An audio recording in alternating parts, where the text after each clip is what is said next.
করতে গিয়ে তারপর কষ্ট এটা করো লাগবে। এই ব্যায়ামটা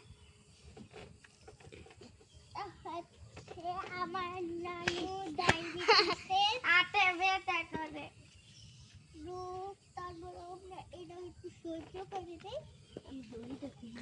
আমরা সবাইকে বলি এটা করতে, এটা করা ভালো হচ্ছে, আমরা সবাই করি।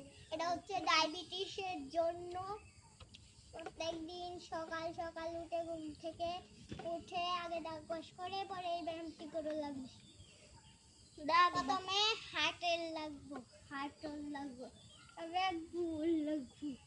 প্রথমে জুল পারল লাগবো, জুল করে